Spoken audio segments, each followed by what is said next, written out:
Dr. Babasaheb Ambedkar Open University.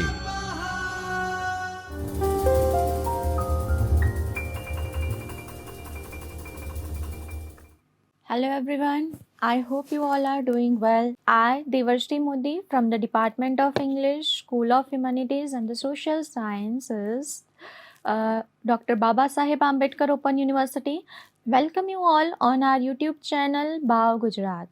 We are currently learning the study of poetry, syllabus of third year BA, and looking at the various forms of poetry, definitions, the origin of the poetry, and learning the various forms in detail. We have also seen the difference between subjective and the objective poetries.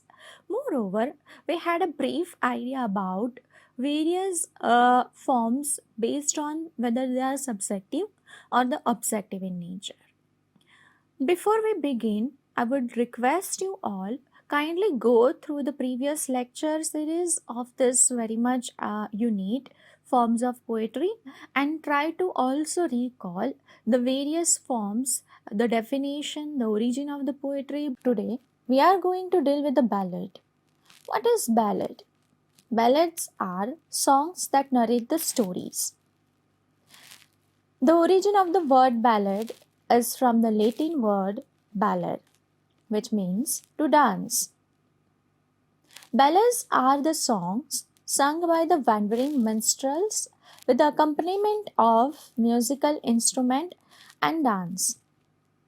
Usually, in the ballads, one person sings and the other joins in on the refrain. Ballads are the story of adventure, war, and the bravery. The theme may be tragic or the comic. Ballads are usually with a single episode that narrates the story. The story is told through both dialogue and the action. The ballad has a stock epithets such as blood red wine and the merry man.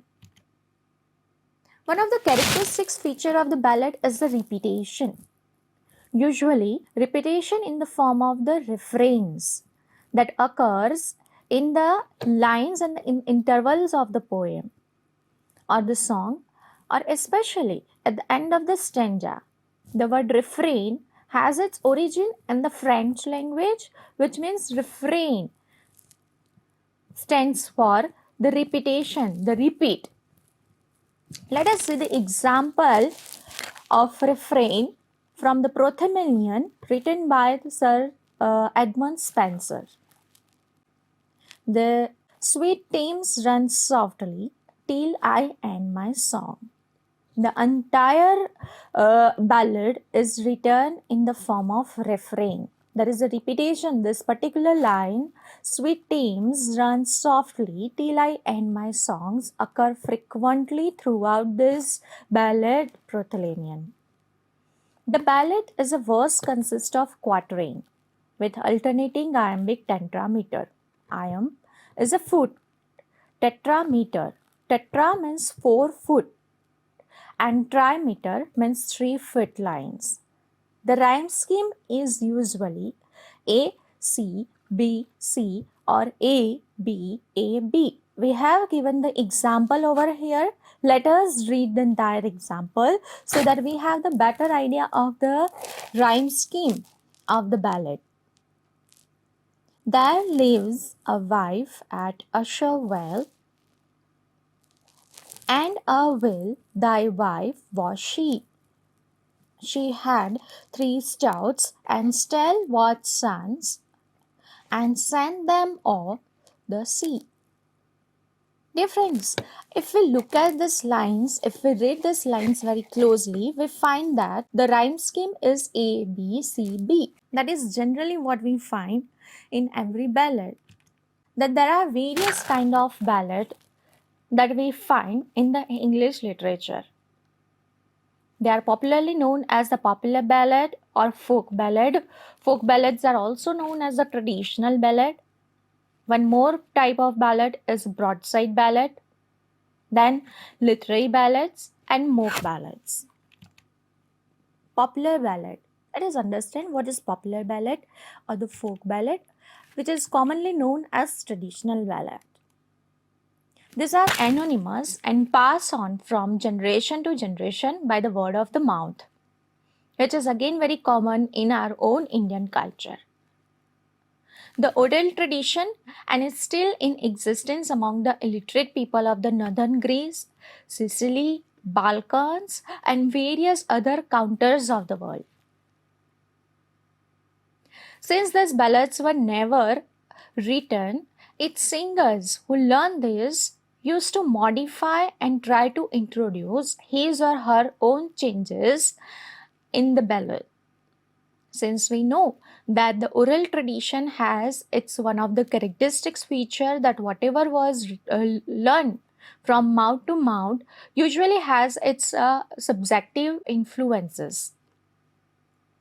Most well known of these anthologies is Francis Child's English and the Scottish Popular Ballad, which contains 305 ballads, including Sir Patrick Spence's The Twa Cobbes and the Ballad of Chevy Chase. These are general examples of very famous ballads, the popular ballads that we have seen. And how can we forget the famous story of the Robin Hood that we all have been learning since our childhood days? Moving forward, we will going to have very brief idea about the broadside ballad. What is broadside ballad then?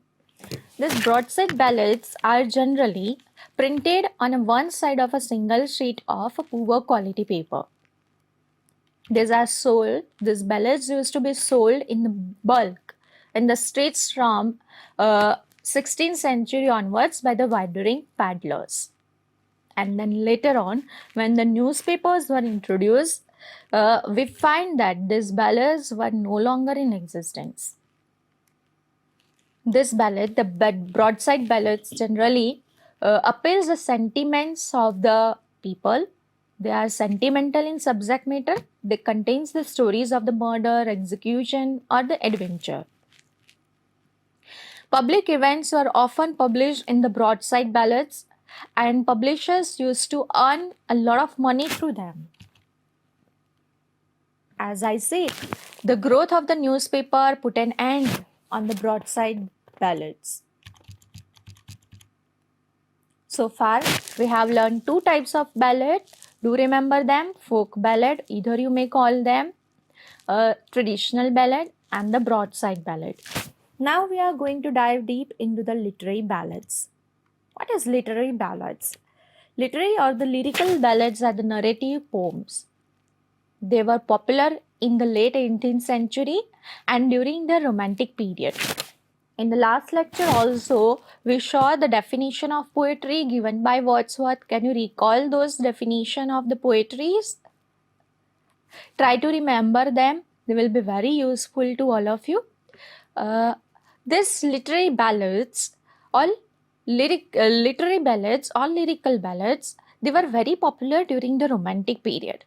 How can we forget the Wordsworth and the Coleridge, who have given the very famous lyrical ballads, which was published in 1798, which is considered to be an official declaration of the Romantic period in the history of the English literature. The Scottish literary giants Robert Burns and the Sir Walter Scott collected and wrote their own ballads using the form to create artistic product. While we are talking about the lyrical ballads by the Wordsworth and the Coleridge, we must have learned, or in the next upcoming sessions, we will also going to learn the Rime of the Ancient Mariner, the Nightingale, lines written about the Tintern Abbey, Idiot Boy, and many more interesting lyrical ballads or the literary ballads that are very intriguing. There are other examples of these lyrical and the literary ballads that we find on our screen now. La Bella Dancem Mercy by John Keats, again one of the famous romantic writer. During the Wind and the Rain by the Thomas Hardy. Annabella Lee by Edgar Allan Poe, and many more. These lyrical ballads or the literary ballads are very interesting. Moving forward, now we're going to talk about mock ballads. This form mocks the seriousness of the literary ballad. The theme of the mock ballads is comic rather than the tragic. It got all the features of lyrical ballads, but everything is given humorous touch. The excellent example, one of the famous example of the mock ballad are William Magin's The Rime of the Ancient Wagner and William Cowper's The Diverting History of the John Gilpin. One more example that we find on our screen is Never Forget Your Parents, which was composed by Alfred Baldwin Solon and written by O. Henry. Lucky Jim again was one of the famous mock ballad, was written by Charles Hotwitz and composed by Fred Bower. Saloon was written by Ronald E. Labb and George Whitney. These are famous mock ballads that we have seen. Friends, check your progress and comment in the comment box what you have learned so far. Dear learners, in the last and the previous lecture, we have seen the definition of the poetry, the general idea about the poetry. We have dived deep into the subjective and the objective poetry. To also go through the previous lecture, try to connect the previous lecture with this lecture. Today, we had the brief idea about what is ballad, the rhyme scheme of the ballad, the structure of the ballad, the form of the ballad, the meter that are being used generally in the ballad. In terms of meter, there is no specific meter that we find in every ballads out there, but iambic pentameters and the tetrameters are the meters that we usually see in the famous ballads. Do remember, lyrical ballads or the ballads are usually written so that they can be sung and the dance together.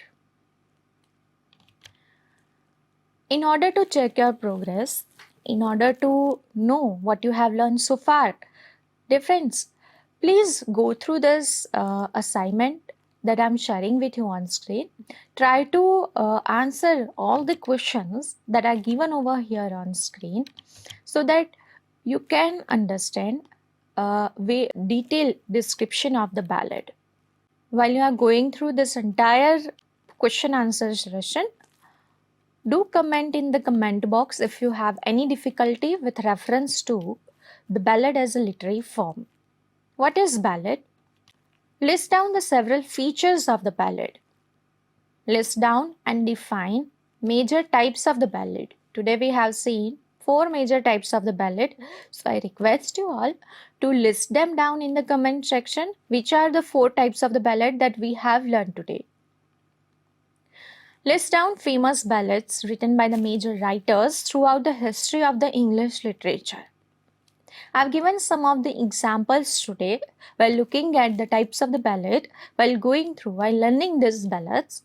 So try to jot down some of the major ballads written by the famous writer throughout the history. And in order to understand the ballad in detail in better manner, you may take any famous ballad, be it La Bella Dems and Mercy, The Rime of the Ancient Mariner that you like, any ballad that you like, and try to analyze that ballad by keeping in mind its structure, its form, the kind, the themes, the rhyme, the rhythm, and various literary elements, the figures of speech, anything that you find very interesting about the ballad, so that you'll have a better understanding of the ballad.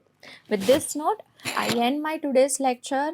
We are all going to meet in the next lecture to understand the epic as one of the famous forms of poetry in detail. Till then, take care, keep learning, keep enjoying. Thank you.